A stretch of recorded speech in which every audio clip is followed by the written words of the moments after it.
আসসালামু আলাইকুম এভরিওয়ান। তো কেমন আছেন আপনারা? আল্লাহর রহমতে আশা করি ভালো আছেন। স্বপ্না শিলা কিচেনে আবারও স্বাগতম। তো আপনাদের সাথে গড়ে থাকা কিছু মশলা দিয়ে বিয়েবাড়ি স্টাইলে গরুর মাংস রান্না শেয়ার করব। তেল তুল ফেলে দিয়ে আমি এখানে 1.5 কেজি পরিমাণের মতো মাংস নিয়েছি।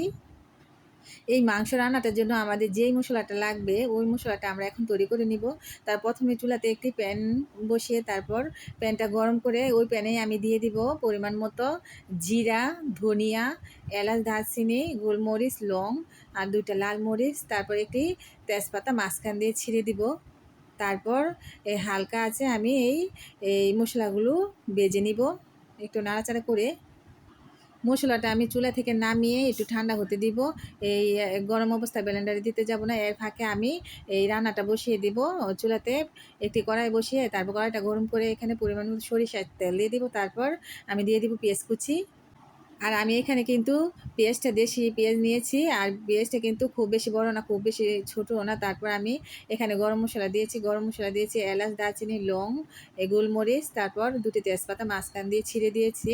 তারপর এখানে আমি 1 চামচের মতো 1 চামচ করেই এই আদা বাটা রসুন বাটা মানে সমান সমান করে দিয়েছি।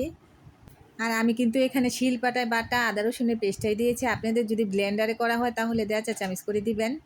ব্লেন্ডারে করে আদা রসুনের পেস্টটা কিন্তু একটু পানি পানি থাকে, এই জন্য 1.5 চা চামচ করে দিবেন। এখানে আমি হলুদ গুঁড়া, মরিচের গুঁড়া 1.5 চা চামচ করে দিয়েছি। তারপর এই জিরা ধনিয়ার পেস্ট দিয়ে দিয়েছি 1 চা চামচ করে। এখানে আমি শিলপাটায় বেটেই জিরা ধনিয়ার পেস্টটা করে নিয়েছি, ওইটাই আমি দিয়ে দিয়েছি। তারপর পরিমাণ মতো একটু পানি দিয়ে এই মশলাটা খুব ভালো করে কষিয়ে নিব এই যতক্ষণ পর্যন্ত মশলা গা থেকে তেল ছেড়ে না দেয়। এখানে আমি পরিমাণ মতো লবণও দিয়ে দিয়েছি। আমি আগে থেকে যে মশলাটা আমি তৈরি করে রেখেছি ওই মশলা থেকে কিছুটা মশলা দিয়ে দিব, আর বাকিটুকু মশলা রেখে দিব, আমরা পরে ব্যবহার করব। তারপরে মশলাটা একটু নেড়ে নিব। আর আপনারা যদি চান এখানে লাল মরিচের গুঁড়াটা কিন্তু একটু বাড়িয়ে কমিয়ে দিতে পারেন। আর আমি কিন্তু এই মশলাটা যখন তৈরি করি, গরম মশলাটা যখন তৈরি করি, তখন আমি এই 2-3টা লাল মরিচ দিয়েছি, এজন্য আমি গুঁড়া মরিচটা কম দিয়েছি। আপনারা চাইলে জাল খেলে আর একটু বাড়িয়েও দিতে পারেন, কোনো সমস্যা নেই, ঠিক আছে। আর এখানে আমি ধুয়ে রাখা পরিষ্কার করে রাখা গরুর মাংসগুলি দিয়ে দিচ্ছি। সবগুলো মাংস দেওয়া হয়ে গেলে মাংস আর মশলা একসাথে খুব ভালোভাবে মিশিয়ে নিব।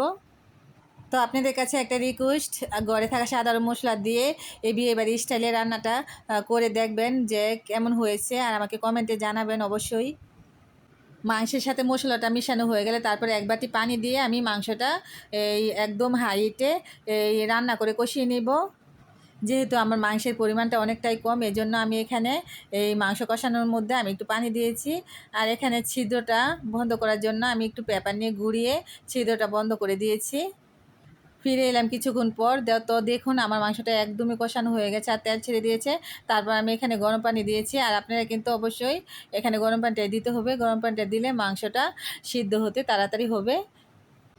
তারপরে আমি আবারও ঢাকনা দিয়ে ঢেকে 30 মিনিটের মতো আমি রান্নাটা করে নিব, একদম চুলার আঁচটা লো টু মিডিয়াম হিটে। তো ফিরে এলাম 30 মিনিট পর। আমার রান্নাটা দেখুন একেবারে হয়ে গেছে। আর কিছুক্ষণ পর পর আমি একটু নেড়ে চেড়ে দিয়েছিলাম। ওই যে বলেছিলাম না যে মশলাটা আমরা পরে ইউজ করব, ওই মশলা থেকে আমি কিছুটা মশলা দিয়ে দিয়েছি, আর বাকিটুকু মশলা রয়ে গেছে, আমি পরে রান্নাতে যে কোনো রান্নাতেই দিয়ে দিতে পারবো। আর এখন আমি 4-5টা মরিচ দিয়েছি ভালো একটা ফ্লেভারের জন্য। তো আমার এই গরুর মাংসের রান্নাটা কিন্তু একদমই বিয়ে বাড়ির গরুর মাংসের রান্নার মতো হয়েছে। তো আজকে এই পর্যন্তই। যে যেখানে থাকবেন ভালো থাকবেন, সুস্থ থাকবেন। আবারও চলে আসবো নতুন কোনো রেসিপি নিয়ে। আজকে এই পর্যন্তই। আল্লাহ হাফেজ।